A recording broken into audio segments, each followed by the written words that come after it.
It's a good time. So welcome everybody. Thank you.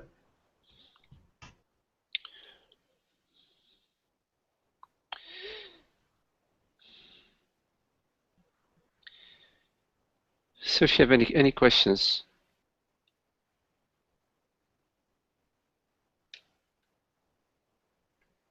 Uh,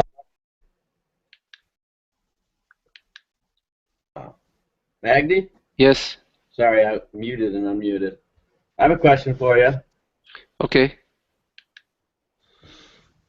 When we first, when I first met you, one of the new concepts to me was this whole idea of perception being an avenue towards recognizing awareness. Just being aware of your perceptions in the moment. That's awareness. That's aware of those perceptions. Mm-hmm. And that was a huge thing for me, and it's helped me get to a little bit deeper level of awareness, I believe. But and the visual aspect of perception seems very clear to me as far as I'm awareness. There's a visual field there, and that visual field is right here in this awareness. And I guess that what's tripping me up a little bit is the whole idea of sensation and sound, because I understand it doesn't feel like it's as close as the visual aspect as far as yeah. Yeah. So let's take an example. Let's go to a sensation. Pick whatever. Okay, I feel in my This. hands. Okay. So let's go to the feeling of your hand. So how do you experience that? Well, right now I want to say that it feels like it's away from awareness. Like Lee, one uh, moment, Lee. One oh, moment, Lee. sorry. Everybody else, if you don't mind muting your mic so we don't have any background noise, and then you can unmute it whenever you want to pose a question or share whatever you want to share. Thanks. Okay, Lee. So can we come back to we're Yeah, going to the sensation of let's say sensation of your hand. right. So let's go to that right now. What is it that you're experiencing? Well, I feel like the sensation in my hand is like a vibration, or it's a whatever it is, and awareness feels there's a field of awareness here. It feels like, and then the hand feels out there a little bit, Mm-hmm, mm-hmm. like it's Okay, separate from awareness. okay. So let's keep that sensation that's separate as it is, Okay. separate. Um, so is it separate in terms of it's out there in a certain distance away? Uh,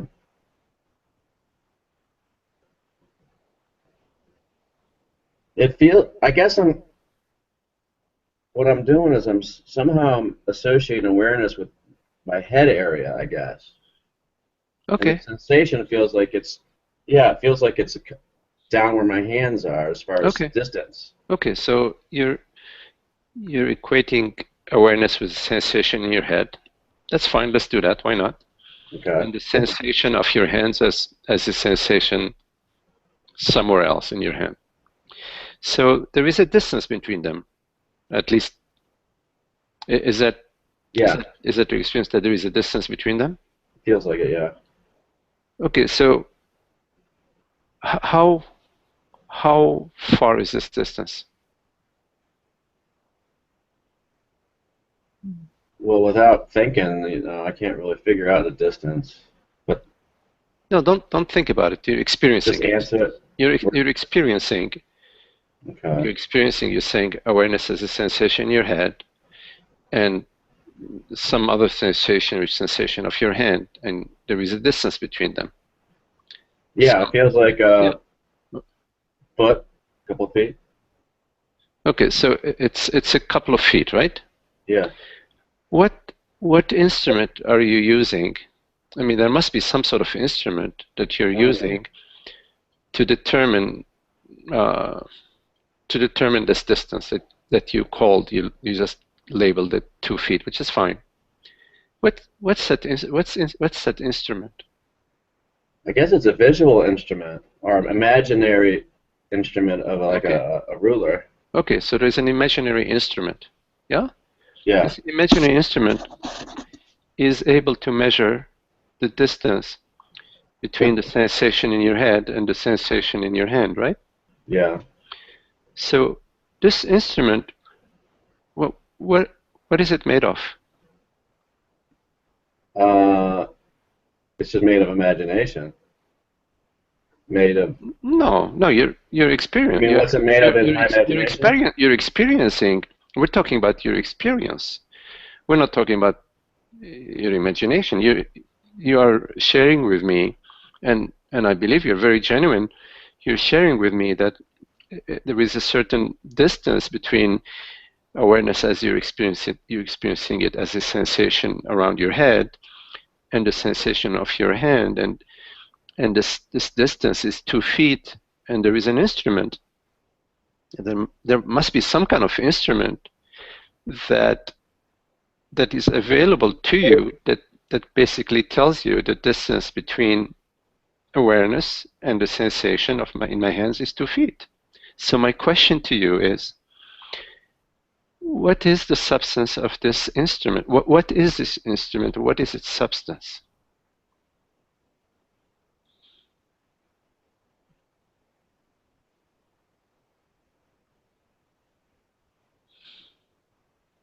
Substance of the instrument. There's no substance, I guess.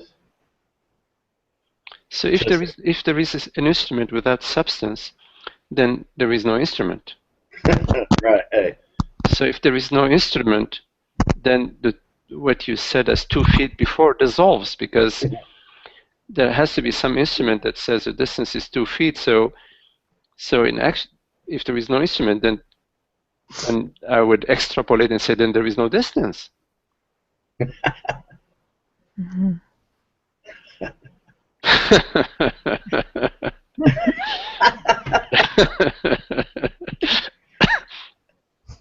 Yep.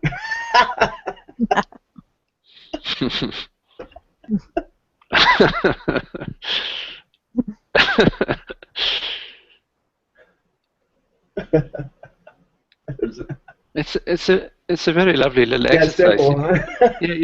You could like explore in your it could be your own exploration. You can explore whichever way. I mean, I just sort of explored with you, but staying with the experience. You see, it's really important to stay with the experience Yeah. and to find out what is the truth, Yeah. and what is the impression. Now, I would say that yes, from our conditioning, there is an implied, an inferred duality. There is an inferred separation between me, I as consciousness, and the world, The world being basically perceptions, sensations, thoughts. You could do it with a thought as well, right now, Lee. You could look at whatever thought they said, take a thought of, of Manhattan or New York City, uh, and ask yourself that same question, make that same exploration. What is the distance between the thought and the perception of the thought? The perception meaning the awareness that perceives the thought, because without awareness, what would the thought be? Yeah. See, that's the thing. The thought still feels up in this area of awareness, but you're right. I mean, the distance is a thought too. Yeah. So that's the same thing. You see, when you say that thought is in sort of in this distance of awareness, so there is something that is perceiving some distance, some width, some depth, some qualities of thought. There is something that's perceiving these qualities of thoughts that have a measurement. Is to the right, a little bit to the right, a little bit to the left. Yeah? Mm-hmm. So there, you go again to the same exploration. So there must be some sort of instrument that is perceiving this thought and measuring this thought. Let's see. So let's label this instrument. You know, I. Let's call it. You know, let's call it a stick. Let's call it a stick. Okay. Let's just call it a stick. Now, for any instrument to measure a distance between 2 points, it has to make a connection with point A, and it has to make a simultaneous connection with point B, and it has to be in that simultaneous connection, it gets a sense of a distance. Let me see if I can express it differently. That makes sense. To measure a distance between touch each other. Yeah, to measure a distance between point A and point B, something has to connect with point A and with point B, and therefore say, okay, they're so far apart. Now, when this instrument touches point A and touches point B, it has to do it simultaneously. It cannot touch it now, point A, and an hour later, point B. It has to touch them simultaneously. To touch point A and point B simultaneously means there is some kind of connection. There is something that is connecting. Before that instrument says point A and point B are 3 feet apart, this instrument connects point A and point B. What is this instrument that connects point A and point B, and before it says they're 2 or 3 feet apart? It is awareness. Yeah. It's awareness connects point A and point B. Awareness does not say they're 2 feet apart. Thought says they're 2 feet apart. Why? Because thought, not all thought, but a certain type of thought that I refer to as ignorance, right from the onset has assumed that there is a separate self. Right from the onset, it has assumed that there is a here, a me here, and a you or a world out there. It has started with that inference. It has drawn a conclusion based on pure hypothesis. You cannot draw a conclusion based on hypothesis. You have to draw a conclusion based on evidence. You have to collect the evidence, and you have to study the evidence very, very carefully. And there has to be no exception to the rule. If there is exception to the rule, you are still investigating, you are still gathering data. But when you start with an inference, with the conclusion that there is a separate me here and a world out there, you have spoiled the experiment. You have fudged. You have. It's not a pure experiment anymore. Yeah, every piece of proof from that point on is false. Yes, from then on, everything is false because everything is biased by that assumption that is made right up front. Yeah, that we buy into. Yeah, yes, it's right, exactly. We say yes to that. Right, we say yes. There is a distance. I am here, and the screen is over there. But if you recall from our previous inquiries together, you do not perceive an object out there. What you perceive is your perception. Yep. Where is your perception? Same place everything is. Yes, it's made out of awareness. It's not out there. If your perception was out there, you wouldn't. It would be. How could you perceive it? It'll be out. Perception is intimately with you. It's you're perceiving your perception. Yep. It's like in science they talk about how the image sort of creates all sorts of neural signals and neural field in the brain, and this is what we're experiencing as a sound or as a vision or as a perception. We're experiencing some electromagnetic and neurological fields in the body mind. This is just a symbolic language.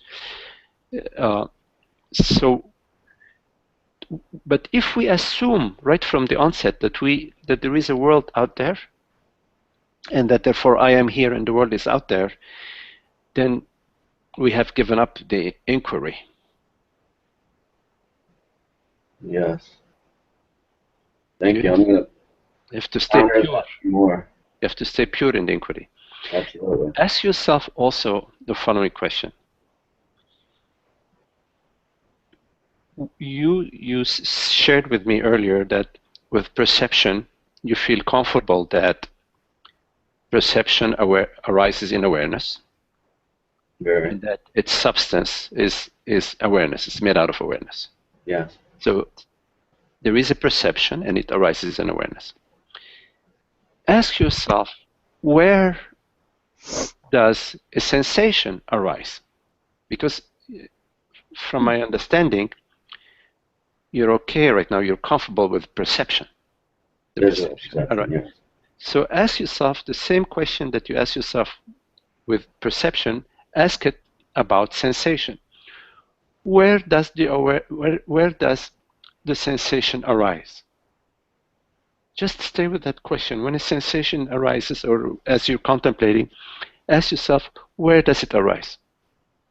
Okay. Also ask yourself, what is the depth of the sensation?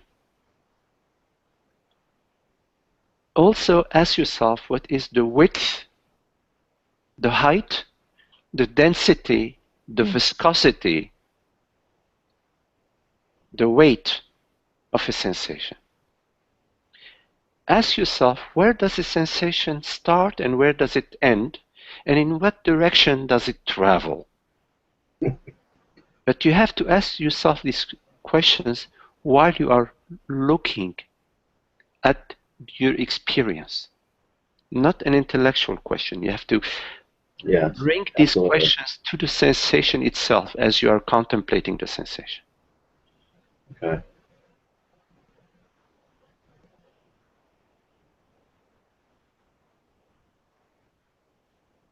You see, what's very lovely about consciousness or awareness is that it is complete freedom. It is not tainted by whatever phenomenal events arise on the screen. Like a mirror remains pristine, remains unstained, untainted. Whether there is a lion that reflects in the mirror or a butterfly, it does not take on the qualities of whatever arises. It remains as it is. It does not become heavier when it is reflecting an elephant and lighter when it is reflecting a mouse.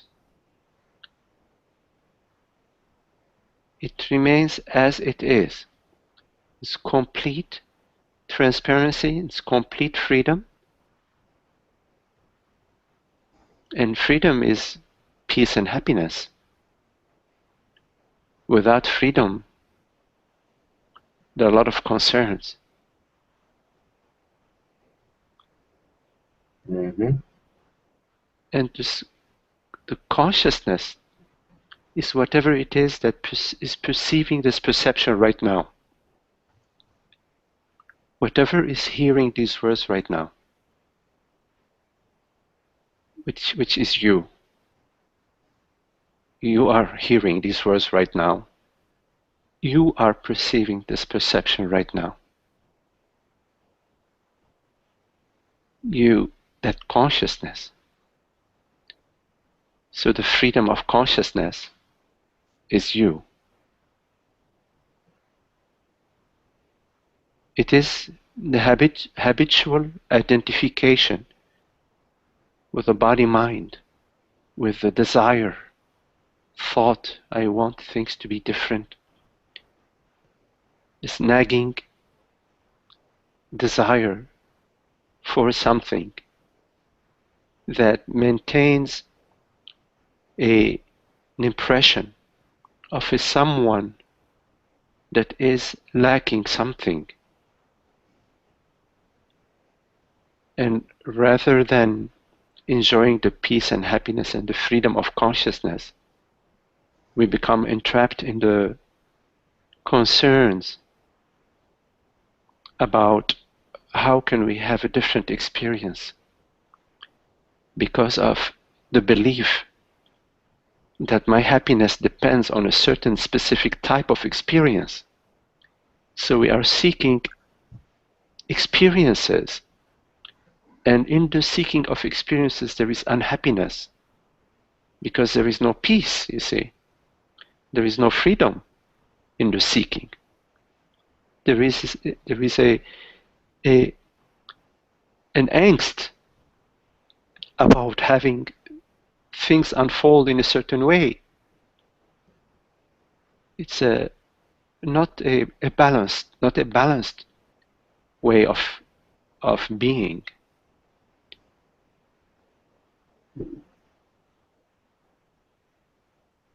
Yeah, it's stressful Yes, because you try to get things to line up the way you want them, and they don't always do it. Even when they do it exactly how you want, it's still not fulfilling. yes, they never do because the the whole process of desire is about pursuing, avoiding and pursuing. That's what desire is. And behind the scene of all this desire is the peace of consciousness that does not perceive a world body mind.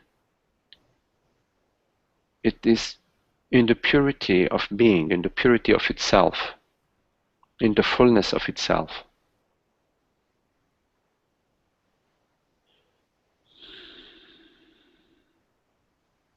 So whenever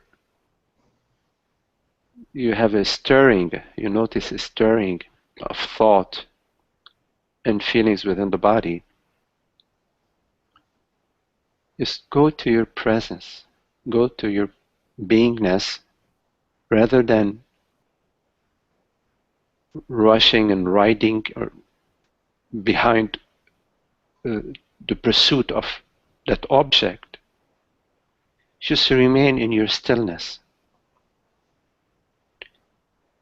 alert, awake, and free. Remain in your freedom that is not trying to do any activity or any practice in order to achieve any state or any experience. You follow? Yeah, totally. Because it's even any kind of seeking is that mechanism. Yeah, it's very tricky. It hides behind the scene. Yeah. It says, I want nothing, but by wanting nothing, I hope to get enlightened, you know? Yeah, yeah. Yep. Yeah. So any form of any seeking or desire is it. So just recognize it and Remain in your stillness. yeah.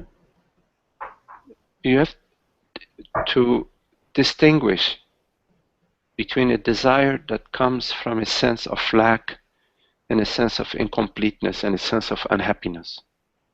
You have to distinguish between such a desire and a desire that comes from your joy and from your freedom. For example, you might have the desire to invite friends over for a nice meal together, you see. But if this desire comes from the feeling that you are lonely and that you are unhappy without having friends over, then this desire is tainted. It's trying to fill a void, which is an imaginary, illusory void. There isn't a sincerity. It's not coming from the love. It's not coming from the celebration, from the happiness, from the joy. It's quite a different. Totally different. I mean, Yes. the desire for film.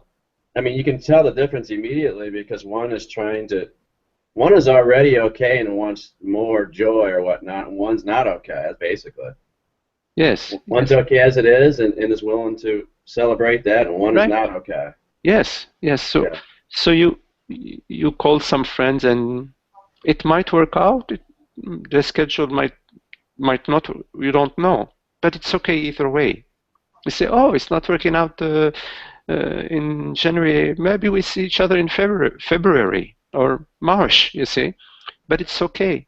It's it's coming from your freedom, your happiness, and your joy of being alive. The celebration of friendship, of there is a lot of excitement about cooking meals for some friends, getting a nice bottle of wine, whatever, it's very joyful. Yes. It's an important discrimination that you can become more and more attuned to, more and more sensitive to.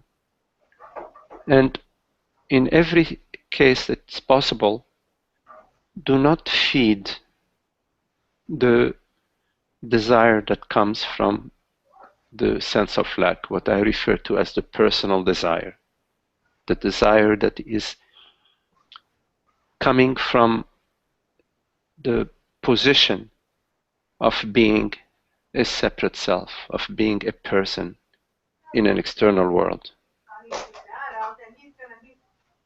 Okay.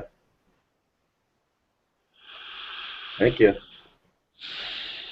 very much.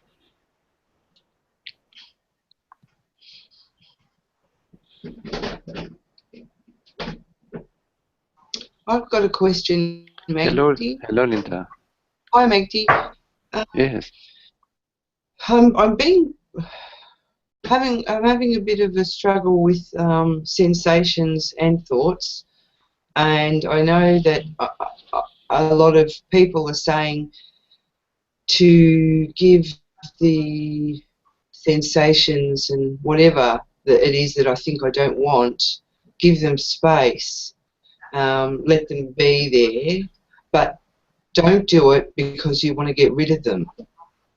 And now I'm really baffled because when, like for instance now, I feel like nothing's acceptable to me. I just feel awful, and so I try to sort of just let everything be, but then I have this thought, oh, I just want to get rid of it. So that's you've got to, so I can't do it because I really want to get rid of it. So do I just welcome that thought that I want to get rid of it?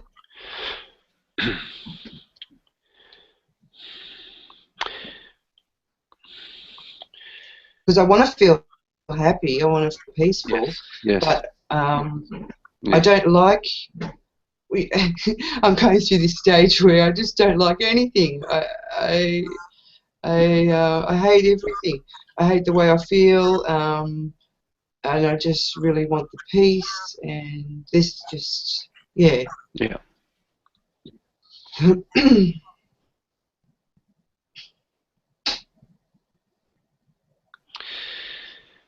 You see, everything that arises for you, in particular, what seems to be more difficult, less agreeable, is an opportunity for you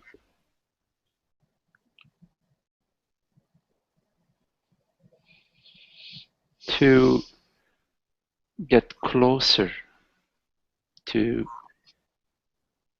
get more attuned with what you truly are, with your true self. Happiness is not in the world. Happiness is beyond the world, Linda. Mm. It's a wrong direction to be exploring and hoping and expecting and depending on happiness in the world. Yeah, I understand that. I totally can see that that's true. Yeah, but I'm not really. I'm looking for happiness in myself. Well, in what I am, but there just Yes, seems to be a lot of crap right. in You see, the way of that. you see, when you're looking for happiness, you are moving away from happiness. Uh, Happiness is you. Your true nature is happiness, not what appears, not the experiences that you are having, but what you are. What you are is happiness, is peace and happiness. The mind looks outwardly. It looks at events, at situations. It looks at feelings, looks at sensations. Oh, they're outside, are they? Like thoughts I have in my head and sensations. Is that Yes, looking outside? yes, that is Oh, I looking thought they out. were inside. No, thoughts are objects that you perceive, yes? Right? Oh, okay. Yes. Oh, I thought they were right. A thought is subtle, a subtle object. Yeah, like Oh, a tree is a coarse object, but a thought is still an object. It's a mind object. So oh. And so all objects uh, ex, uh, they're external. What you term external. no, no,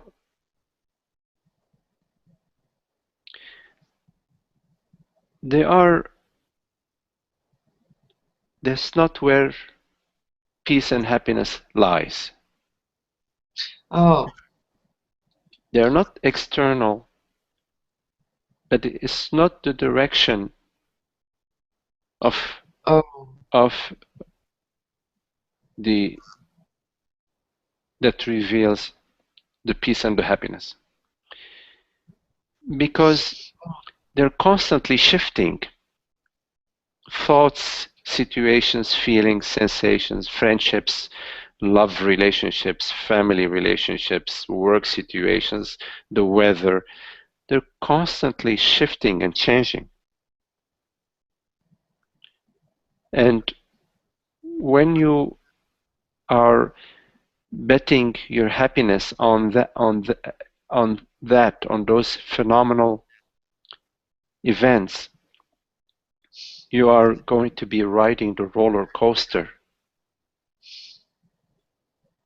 Now, peace and happiness is already there. It is available to you via your stillness, not via right. any activity, not via trying to get a better experience.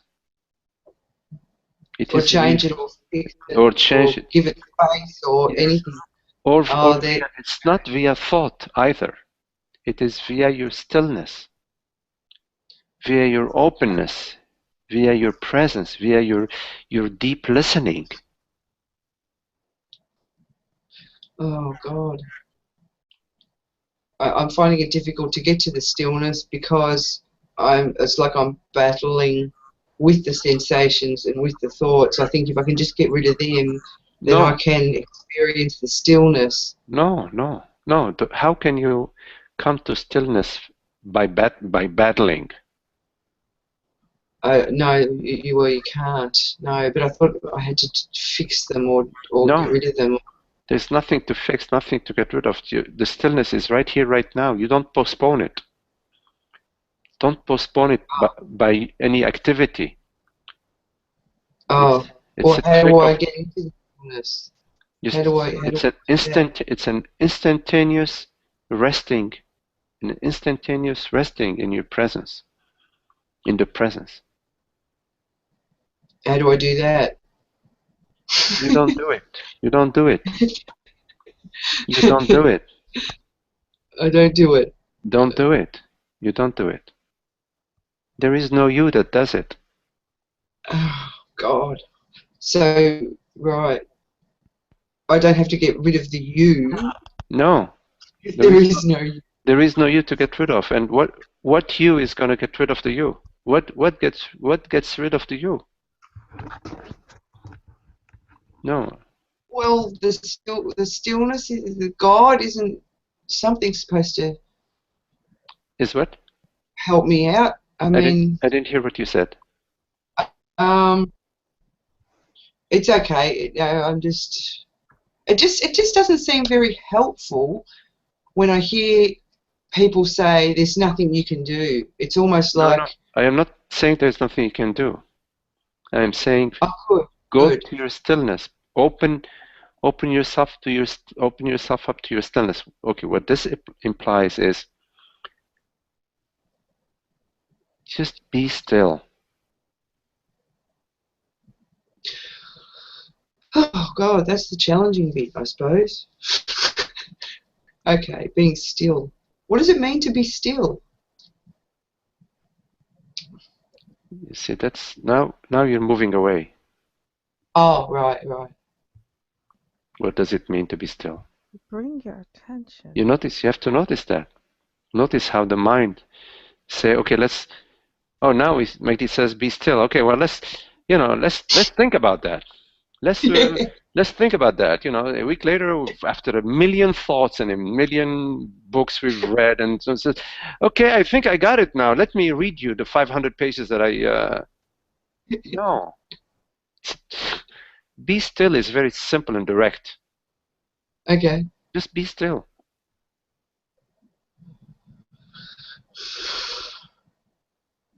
Yeah, and at the body level, breathe. Breathe. The breath is a stillness. It's not a movement. Breath is stillness. Is it? Yes, Breath? yes, breath is stillness. Okay. Go to the Oh, stillness of the breath.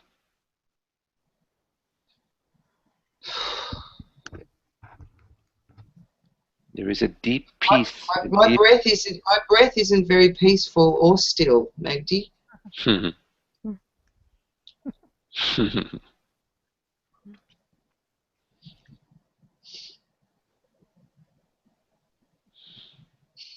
You see, that was not the breath speaking. No, it was That was thought. yeah. A thought says I don't like breathing. I don't like it. What's the I that you're speaking about? It's a skeleton that you're pulling out from the closet. Yeah, yeah. Mm. As long as you keep the I, the me, around, you are in some sort of confusion. because you are taking something that is unreal to be real.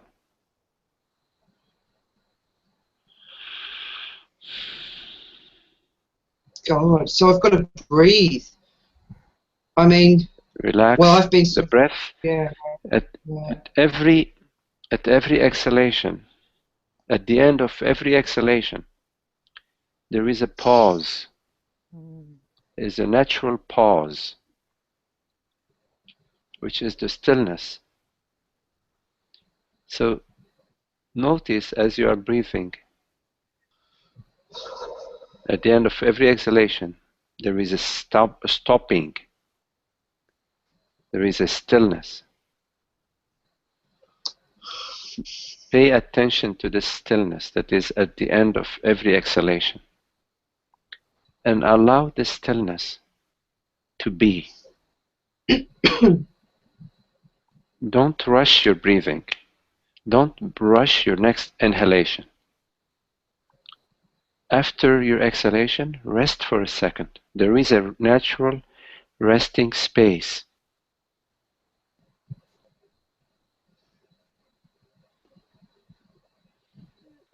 Recognize this resting space. Allow it. It is there already. Just recognize it and allow it to consume you. Allow it to be. It wants to be. It wants to be recognized. It's not going to be cheesed off at me because I smoke 30 cigarettes a day and my breath's not Well, good. well, The stillness might be. in time that will change. Okay, yeah. In time that will change. So do your best. Do your All best. right. And it's not helpful to be judgmental of yourself. Yeah, yeah. Just do your best and be happy and content that you have the opportunity to do your best. Do your best. Doing your best does not mean succeeding nor failing. It has nothing to do with succeeding or failing. It's just pure love. It's pure, pure, friendship, pure love. Oh, thank you so much, Magdi. That's great. Yeah, Just enjoy the peace. Enjoy the peace. Okay. If there is too much stirring happening, go to that exhale. Take a minute off and exhale. As you're exhaling, at the end of the exhalation, rest. It's there. There is a restful place there. Okay. Okay. Yeah. Great. Yeah. Thank you so much. Okay.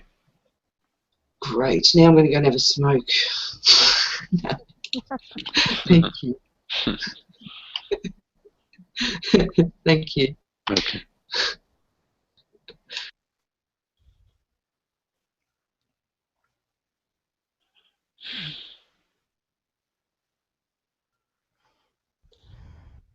Hi, Magdi.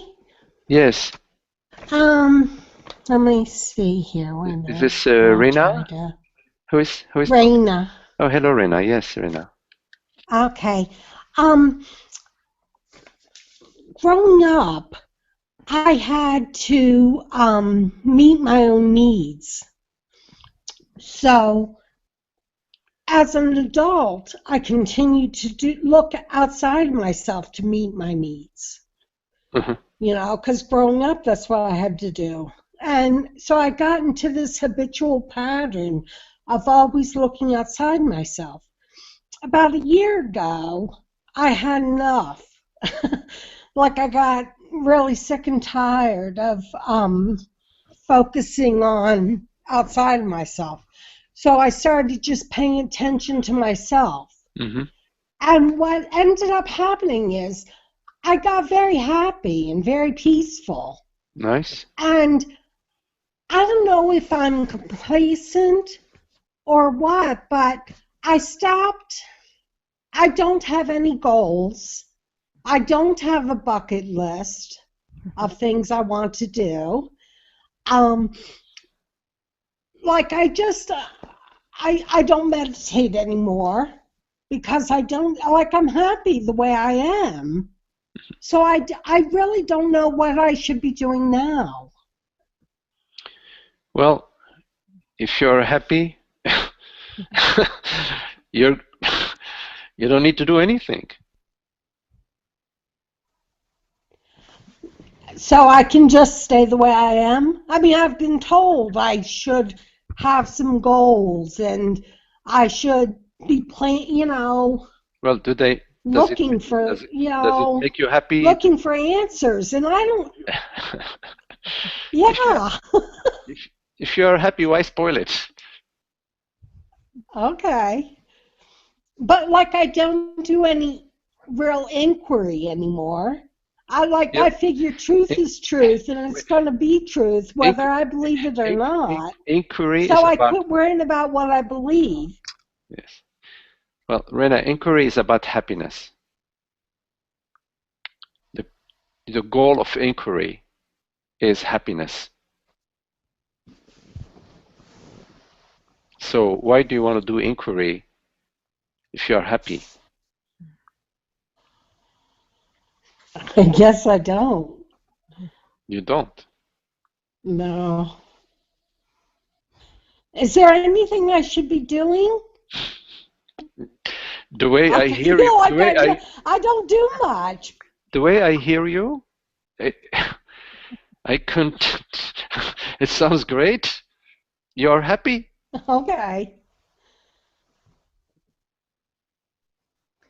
Just make sure that your happiness is not dependent on anything.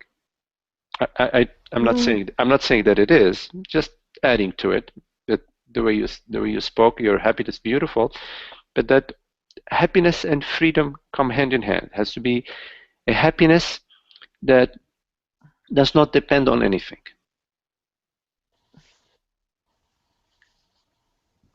Yeah. It doesn't really depend on anything, but I still feel I should be I still feel I should be doing something. Like I don't do spiritual things anymore. I don't go to groups. Okay, so if you feel that you should do something, that means there is still something not fully fulfilled, not fully answered.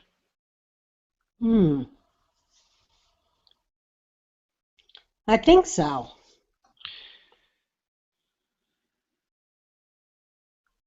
That means that there is some sort of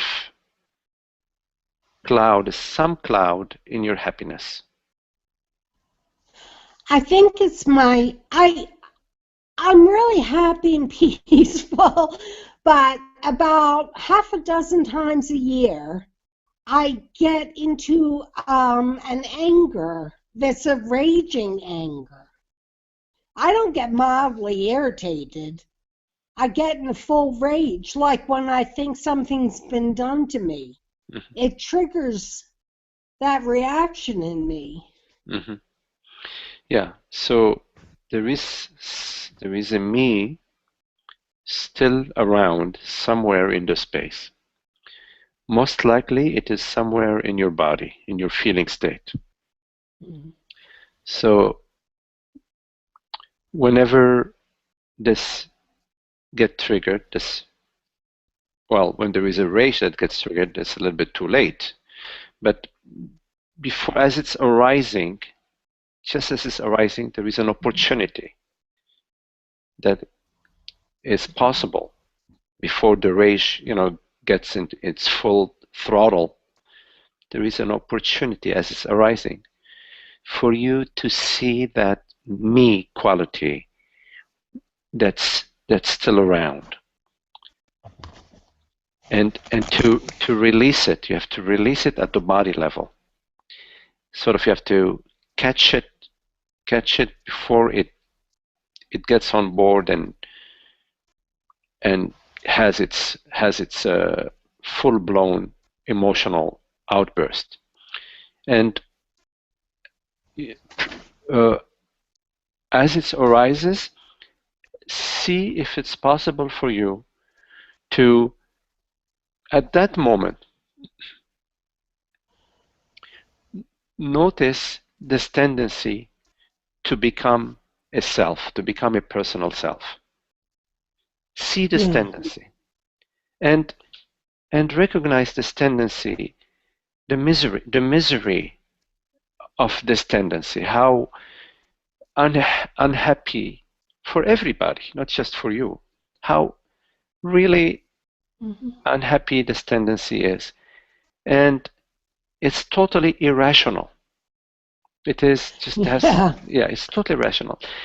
And it's in recognizing how irrational and unhappy this tendency is. This recognition is an important recognition.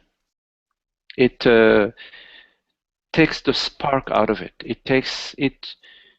It pokes a hole in it. But when you don't recognize it, and you're riding full blast, with your emotions, then you end up feeding and deepening the root of that particular tendency. So it's at these moments, when this is arising, that you have to apply your attention. Now, because you are, as you're saying, you are happy most of the time, then you know what happiness feels like. Basically, happiness is a non-doing. It's really nothing to do. It's like a very relaxed, released state. Try to bring some of that happiness that which is the relaxation, the openness, the pure beingness at that moment. See if it's possible for you at that moment, before it arises in its full force, to bring some of that happiness, some of that resting to it. Okay. Explore. It's an important exploration to clear out those remaining islands of ignorance and separation. Okay. It's an opportunity when it arises. It's an opportunity that life is giving you for that tendency of ignorance that's still remaining somewhere in the alley. Life is giving an opportunity for it to arise, and not for you to play it full out, but arise for you to understand it, to perceive it, to see it, and to realize its negativity, its uselessness, and it leads to nowhere good, and to explore different ways of being with it, releasing it into the space. It's not about suppressing it, because when you are trying to suppress it, it gets more stubborn. No, it's not about suppressing. It's not about suppressing, and it's not about playing it out. There is another way of being with it, where you are in the openness. Say, okay, you want to come out, I recognize you, but I'm not going to act you out. I'm going to allow this sensation, because it's going to be sort of some sort of contraction in the body. It's not going to feel happy. It's going to feel tight, like a certain tightness. You're going to say, okay, I'm going to welcome this tightness. I'm going to invite this tightness to my full presence. Because presence, or happiness, as you say, is not tight. It's very relaxed. It's very open. So the openness is there, you see. So you allow this experience, which is basically, before it becomes an emotion, it's a bodily sensation. But very quickly, it ignites and becomes an emotion. But before it ignites, it's still a bodily sensation. And before a bodily sensation becomes an emotion, it is completely innocuous. It's completely like neutral before it becomes an emotion. But when it becomes an emotion, then it acts itself out. So recognize that this, whatever is arising, is a bodily sensation that is arising in the openness, in your openness, in the openness of awareness.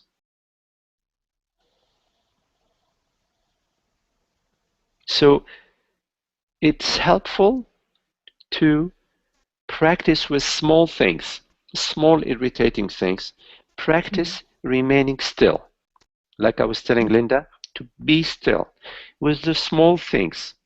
And as you practice with the small things, then the larger things, the larger emotions, you will already have a forefeeling, a foretaste of how to be still, and you will be able to be still without compressing, without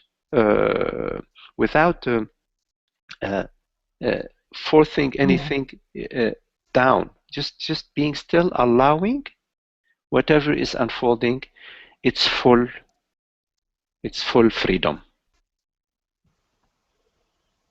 That's very helpful. I think when I start to get irritated, I immediately try to see it differently. And I do this thing with my mind where I try to make it so it's not bad to me or negative to me. And I think in doing that, I'm squashing it down. Yes. And then next thing you know, I'm in a full-blown rage. Right. Yes. No. Don't try to change it. Don't try to do anything with it. Just allow it to be without acting it out. Just allow this sensation to travel. It wants to come out. It wants to travel through your belly, through your neck, through your chest, through your head. It's gonna come right through, maybe throughout your whole body, maybe in your legs, in your back. It wants to, but it's using your body to free itself. You see, it's not coming to punish you. Yeah. It is arising through your body to free itself. So allow your body to be the vehicle for it to come out, through your feelings, to come out and give it the entire space of your happiness, of your presence, of beingness. So don't try to change how you are feeling, because it wants to feel this way. It wants to use your body to feel this way. Allow it, as your body is like a vehicle, a channel for it to free itself and be done, to cease to torture you, to cease to remain hidden. It's in coming out into the light that it frees itself without you acting it out. Thank you. Yeah. Yeah, because I end up saying things I regret. Yes, when you act out an emotion, it roots itself deeper. Yeah. That's But right. it's okay. Even if you act it out, don't blame yourself. You do your best, okay? You do your best, and you don't chastise yourself. Okay, don't chastise yourself. Oh my goodness, I am not succeeding at it, and so on. No, that's adding fuel to the fire. You don't want to do that. Right. You do your best. That's all. Okay. Your intention. Thank you, Magdi. Is an intention of love. You're welcome. Thank you. Yeah. Hi, Maggie. Yes. Hi. Hello. How are you? I'm so Very well, happy Paula. Good to see you. finally. Um, I'm going to increase the volume a little bit, Paula. Yes, I'm with you. I'd like to talk to you a little bit about motherhood. It Hmm. seems this is I see a lot of attachments have fallen away with families passing on. Certain things, it's like bits and pieces are falling away, but this motherhood thing, I live with my daughter, just my daughter and myself, and she seems to be having a rough time. She goes through her depression, and although she works a little, she doesn't want to work, and I find sometimes the mind, the thoughts will appear, and I'll get caught up in worrying about her and how she's going to be able to care for herself and to be responsible for herself. And immediately when I see that I'm moving away from truth and I'm buying into the fact that she's my daughter, which is Right. not true because it's a concept. So um, and every day almost I will go up to her and say, so, what are you going to do? Because she Hmm. graduated from college last year and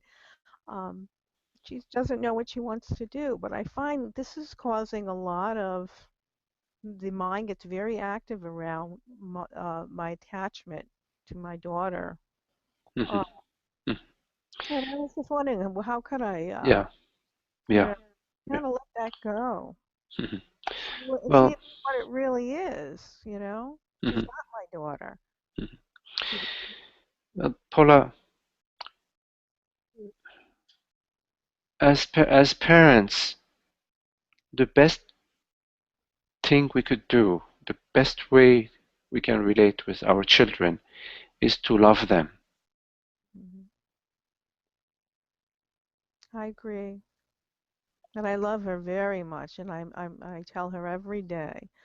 I'm very forthcoming with how I feel about her, and I don't want to get caught up in, sometimes the mind will become Yeah.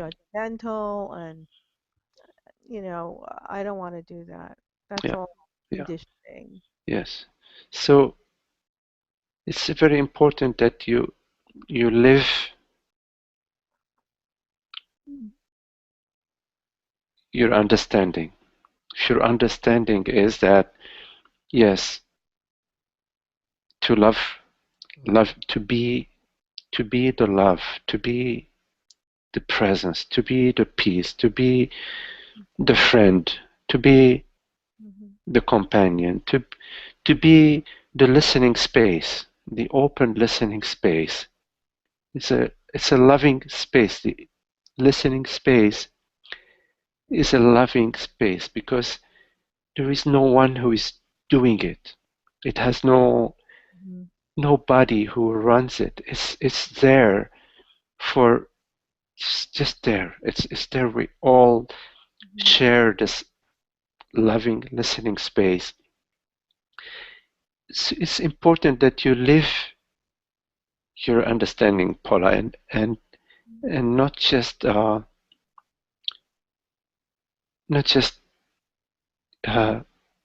uh, keep it at an understanding level. You have to live it, and it takes courage. Right. The courage is when those contractions arise, when those thoughts arise, those fears, those worries, because they don't come just as thoughts, they come as feelings in our body. Mhm. Sometimes even in our sleep, uh, they arise as sensations and experiences in our sleep. Mhm. Is the courage is to to remain to remain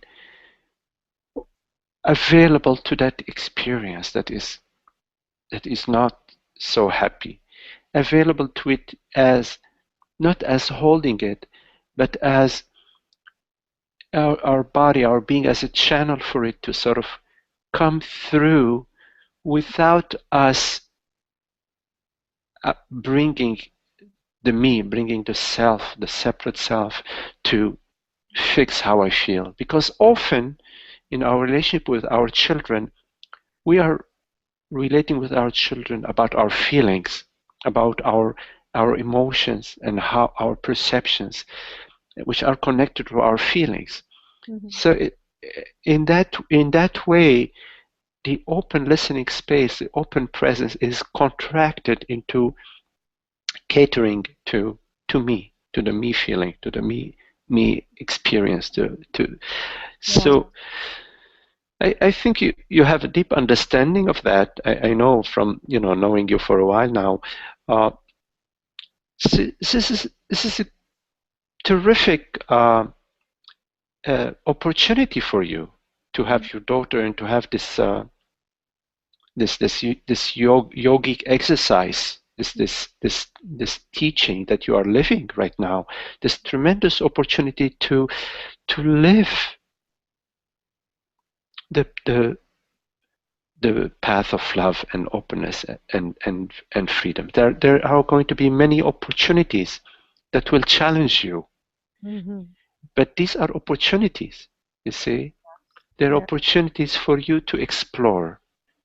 Is it possible for me to be with those emotions, to be with those fears, and to be still, to not to do something about them, like, oh, I need to Right. save my daughter, I need to fix this, I need not to do nothing about them, to explore that and see how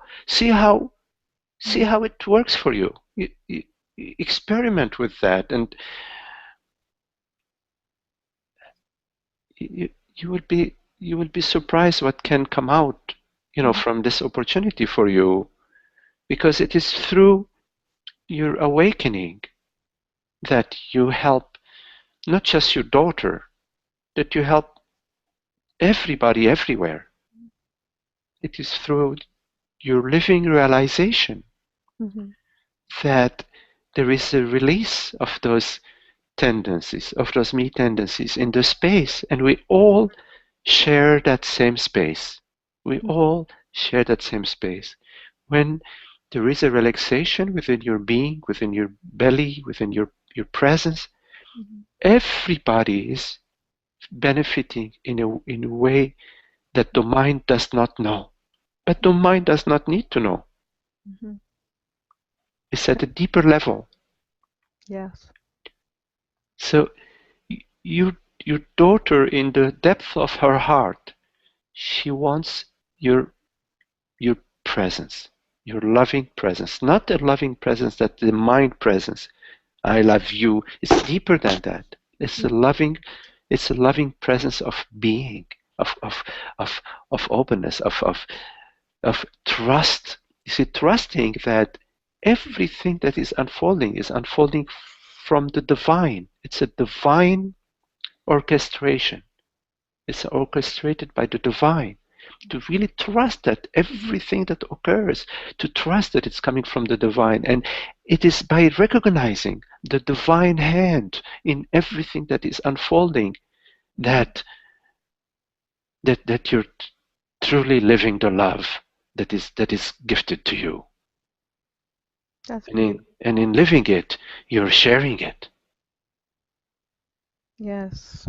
Because I notice, Maggie, sometimes, like a fear will arise around certain money issues or issues, things about my daughter, and I sit with the feeling, I let it come up, let it do whatever it's doing, and once in a while, I will say something, but I notice for the most part, I just try to uh, just go back within myself and just let it be, just let it Mhm, pass, mhm, and trust. I feel like trust is a real big thing lately. mhm, mhm, But mhm, something's telling me when I ask, what should I do? I hear, do nothing. mhm. Do Yes, nothing. The nothing has to be done. I just have to to relax. right, right. And also it's you can recognize that whenever there is a fear, Mm-hmm. we are we're we're back into into the me in time, my daughter in time, me in time, something in time, where fear and the emotions require our participation.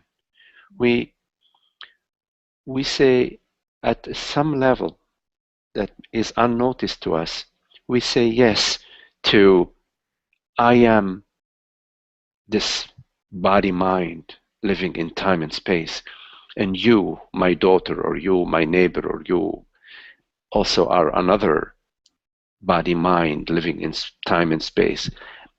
In saying that, we have moved away from our true nature as consciousness. Our Yeah. true nature as consciousness is borderless, meaning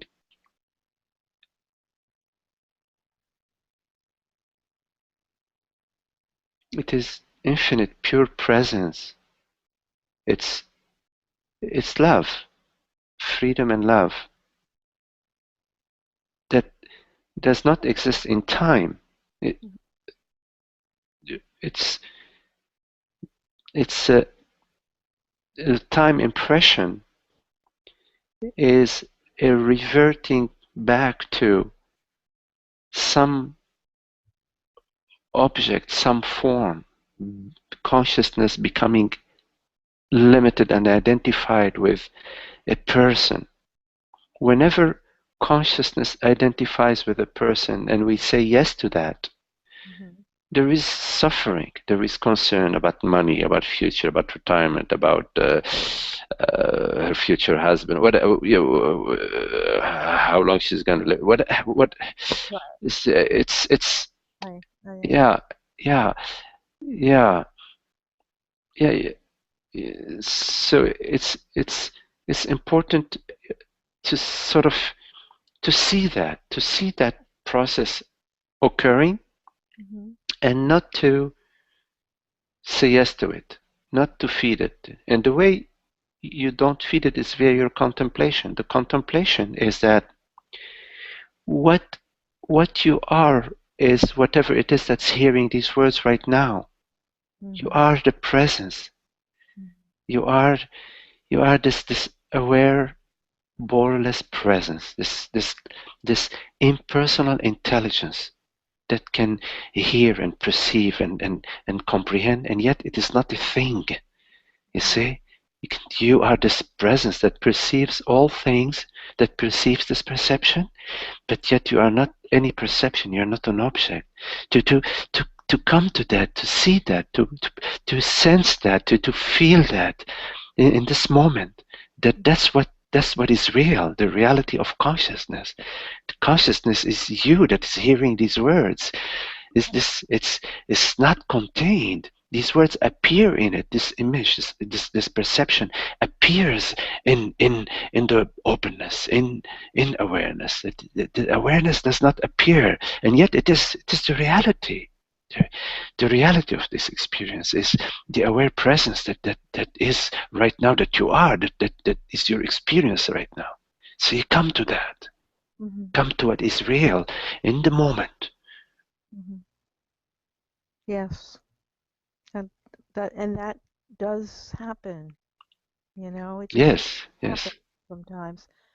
And there are other times it seems the mind, the focus yes, just kind of latches onto a thought or a little yeah, story, and it yeah. only lasts a little while. Yeah, they're habits, there are habits, that have been going on for so long, Paula, and they will fade in time.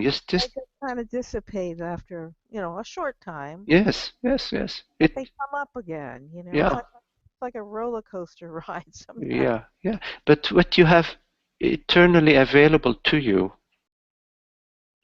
Mm. is the presence. That's always there. It's Mm-hmm. closer than close. It is, you don't have to even reach out for it. It's yourself. It's right there. That is, that is, it's closer than your nose. It's Yes. awareness is always there. The awareness is always there, and it's not a personal awareness. It's a borderless awareness. Mm.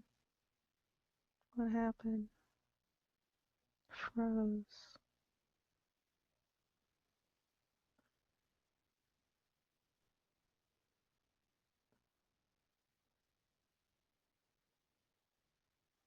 Hmm.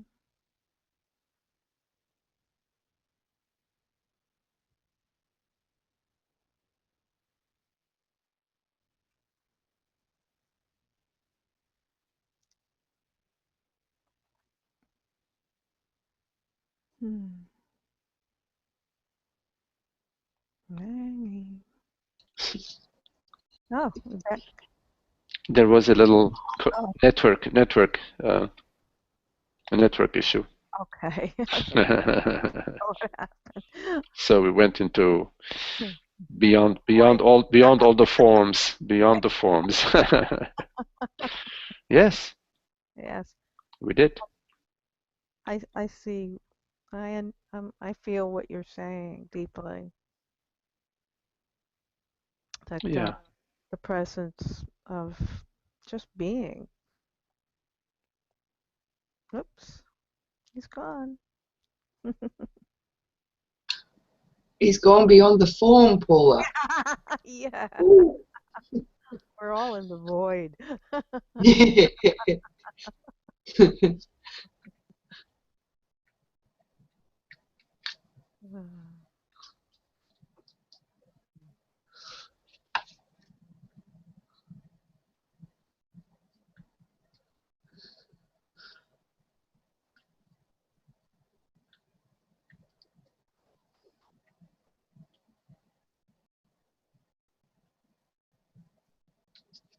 His network went down.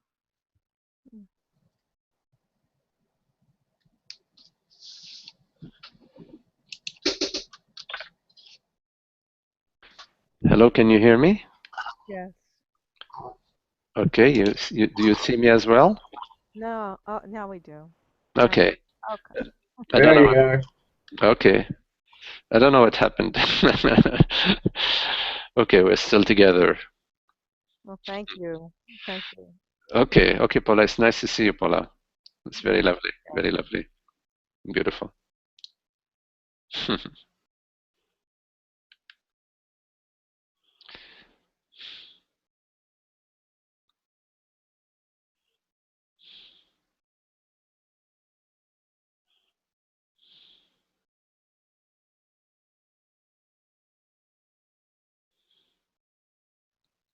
Maggie, can I ask you another question?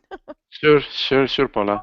I can you maybe say a little bit more about emptiness and the nature, how um, in non-duality, especially on Facebook, I will see a lot of people make references towards or about that nothing is actually really happening. And sometimes I find this is difficult for the mind is trying to grasp this. What does this mean? Mhm. Nothing is really happening. Everything is just empty of Yes, re, of this of reality. Can you say a little bit about that? yes, yes, Okay, but nothing is really happening. Yes. yes.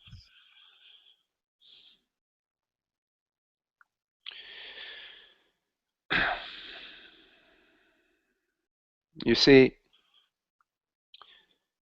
from consciousness point of view,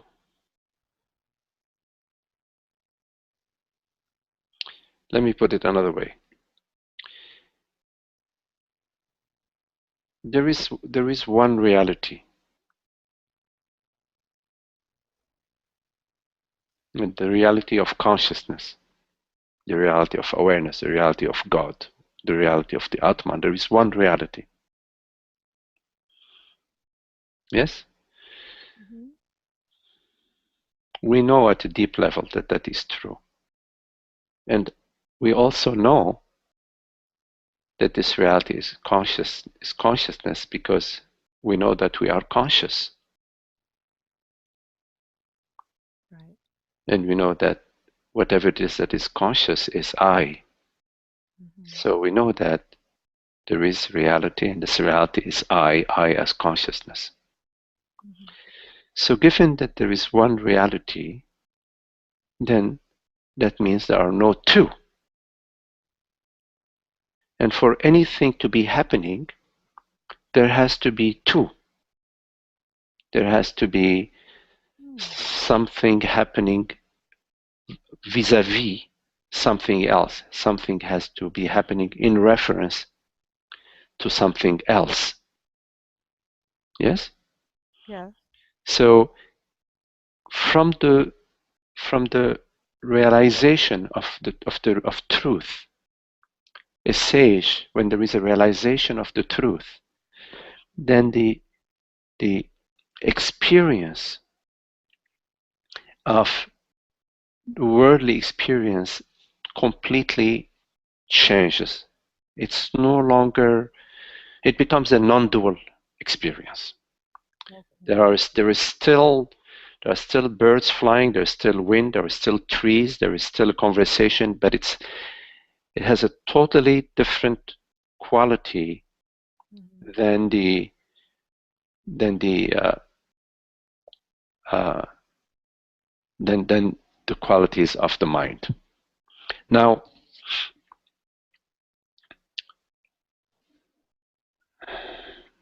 there is a let's say there are certain stages to the process of realization. First, we start with being in ignorance, meaning believing and feeling that I am a body mind, that I am a person, that I am a mortal person. And somewhere along the way, there is a realization that that is not so, that this body mind is a dream, and that the truth is the reality of consciousness, and that I am consciousness. But that revelation does not reveal to you the nature of consciousness. It reveals to you that you are consciousness and that you are not a body mind, but it does not reveal to you the full dimension, the full flavor, the full spectrum of consciousness. But from that interim understanding, some people who have reached that understanding say there is nothing happening. That statement, there is nothing happening, is true, but is not the complete statement. Because the revelation, the full revelation of consciousness has not yet manifested. There is a post enlightenment process, which Francis Lucille refers to as realization, and I use that term because I have worked with him. There is a post-enlightenment process, which I refer to as the realization of the self, where there is a realization that the consciousness that I am is universal, and that everything is that consciousness, that consciousness is the only reality, and that everything is made out of that consciousness, and there is only consciousness, and consciousness is everything. That final understanding is not a conceptual understanding. It is an understanding. It's a transformation. It's actually a revelation that reveals to you the universality of consciousness. And from that final realization, a teacher can say there is nothing happening, and will also say everything is happening. But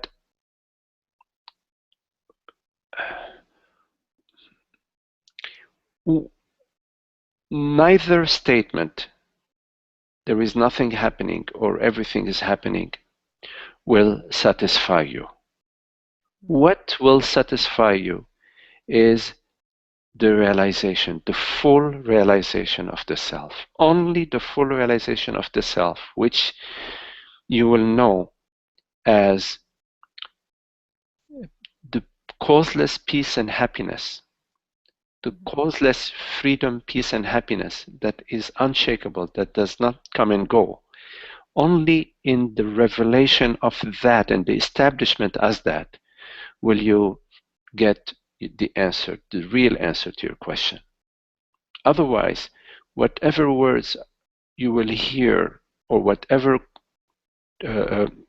teacher you will hear saying there is nothing happening or everything is happening, it will remain at at an intellectual level. Right. So what matters beyond any such statements is the revelation that there is one reality, which is the reality of consciousness, and that consciousness, whatever it is that is hearing these words right now, is not personal, is universal. Okay. I understand. It's only an understanding, but I guess it sounds like you have to go through this particular process, and it's a Yes. perception of reality.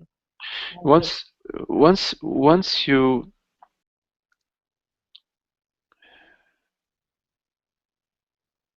it's clear to you that you are not any object, you are not any form, you are not a body mind, that body minds appear to you as consciousness. What remains is for you to realize that this consciousness, which is what hears these words, has no edges and no borders, so it is not personal, that it is universal. You have to continue to contemplate in your direct experience that this consciousness that hears these words right now has no form, no shape, no weight, no density, does not start here and end there, is not born. You don't know it to have been born, you don't know it to have ended, and it has no phenomenal qualities whatsoever. And therefore, it could not be personal. Because for anything to be personal, it has to have phenomenal qualities. Because a person is a phenomenal event. And for something to be phenomenal, it has to have, for something to be personal, it has to have phenomenal qualities. Consciousness has no phenomenal qualities. No. The phenomenal events appear to it, out of it, but it is not a phenomenal event. That's a very important understanding. It's very important to contemplate that. It's crucial to contemplate that consciousness is not a thing, it's not a form, it's not an experience. It is not a mind experience, it is not a phenomenal experience. It is a reality, and it is not contained, bound, limited to anything or in anything. There's a looking back at times that seems to happen. It's like when I contemplate or when I meditate, it's like the eyes, or it's like a focused attention turns on itself. There's a looking back in consciousness, and it's just like I can't explain how it happens, or when you're looking back, you're always looking back in the mind. it's just there's nothing there. You cannot look at consciousness. Consciousness is what is looking. Right. You can't look back at yourself. It's like a turning of attention or something. No, consciousness knows itself by being itself. It does not look at itself. It is itself. The knowingness, the knowing of consciousness is the being of consciousness. It's through itself that it knows itself, by being itself. So when you're looking back, you're looking at the mind. It's a mind looking. Okay. The you that is looking is a mind looking. Okay. Huh. Consciousness does no looking. It is beyond such things. We use the language, in teaching, that it is whatever is perceiving this perception. It's just a pointer. But Right. consciousness does nothing. Consciousness does nothing. It is the mind that does. The mind is into doing business. Yes. Yeah, that's so true. Consciousness is. All the movement is mine, right? All movements are mind. It's mine. Whatever moves is mind. Hmm. Consciousness does not move or not move. It is beyond such mentation. Hmm. It is not in that conversation. So as consciousness is looking, or as we're looking out into the world and phenomena that we see, and all the movements, that's all imagination. It's all mind. It's not All mind. imagination. It is mind. Imagination. It's not mind. It is, let's say, it's lila. It's consciousness's dream. It's not imagination. Imagination is perceiving something that is not there. So like when you Oh yes, I when like you know imagine. yeah, like if you look out and you imagine a pink elephant, Right. that's imagination. Um, when you look out and you see an elephant, it is a mind event. Okay. It refers it it it refers to its source, Hmm. meaning when you're perceiving something, there is in that perception and a reference to the perceiver, to consciousness. It's a non-dual reference, but in a way, you could say that the world, body, mind is a tool to realize the self.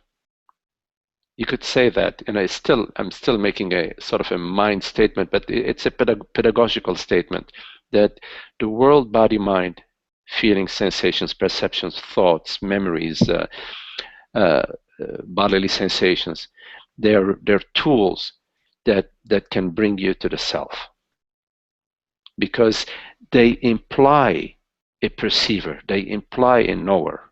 Hmm. This is why teachers often invite you to notice that whatever whatever every perception, there is something that perceives it, and this something that perceives it is real, and it's you. Hmm. So in a way, we use a perception in order to refer to consciousness. It's sort of like taking the string, to you pull the string to get to the boat or something like that. It's like being aware of awareness. Is that what you're saying? Uh, yeah, yeah, you could say that. Yeah, it refers to awareness. Yes, yes. So it's like the perception. Oh, not the perception, but this knowingness, this awareness knows itself. Right. Right. Absolutely. It knows itself, and you can. And a good example of that is if you ask yourself, do I know that I'm aware? And the answer is yes. Of course, I know I'm aware. Hmm. So awareness knows that it's aware. I see. Yes, it knows it's aware. Awareness knows it is aware, and it knows it is awareness. Hmm. But the main thing about the experience of awareness is that awareness is peace. It is peace, freedom. It's unstirred. Hmm. It's untroubled, unstained, unaffected by whatever appears in the field. That is a key thing about awareness. Uh, that what I am is unmoved, does not move. The mind moves, the wind moves. I do not. That's seen. It's there's a saying like, you know, when emotions come up or sensations come up, underneath them, when they dissipate, there's always just a knowing of the sensations or the emotion. It's like that piece is always there. Yes, they dissipate, but you do not dissipate, you see? Right. Yeah, they come and go, but you remain, you No matter see? how many times that fear comes up here, Yeah, underneath it, there's always the yeah, noticing of the fear. The right, and very right, exactly. difficult. There is a knowingness of the fear, and the knowingness is not scared. You see, it's Right. not right. It's like a screen, you know, there is an image that arises on the screen. It could be a horse, it could be an elephant, it could be a butterfly, but you know, it could be a rainbow, but the screen remains Right. a screen. Yeah, It nothing touches it. nothing touches it. Nothing. Yeah. Nothing. So you go to that feeling, you know, that's a reality. We're not talking uh, some metaphysical stuff. We're talking about the reality of consciousness. Yes. Yeah. Yeah. So and that's the beauty, is that we're talking about the reality. So the reality of consciousness is right here, right now. It's not story. It's our experience. So Right. right here, right now, this experience of reality that's untouched, unstained by anything that's happening, by this conversation, by the losing the connection, by coming back to the connection. It's unmoved and unstained. The mind is a different thing. It says, "Oh my God, I missed 5 minutes," or look, you know, it's a different thing. Not to confuse the mind with consciousness. That's a very important confusion that happens in ignorance. In ignorance, what is believed is that the mind is conscious, but Right. in wisdom, what is realized is that only consciousness is conscious. The mind is inert. Right. As you watch and observe the thoughts, that becomes clearer. Yes, yes, exactly. That there is Yeah, the witnessing seems to become clearer that you're not all that, all that movement. right. There's Yes, always an exactly. observation going on. Yes, Yeah. yes, yes, there is, right. You are the unmoved screen of awareness, of consciousness, presence. Yes. Yeah. Thank you, Maggie. Okay, okay, very beautiful. Okay. Anybody else has any question? Okay. Well, thank you very much. It's very, very lovely to be with you, and we'll see you again soon. Okay. Thanks a lot, Maggie. This was Thank Okay, you, all right. fantastic. Maggie. Great. Thank you. Beautiful. Thank you. Very lovely. Yeah. See you. Bye-bye.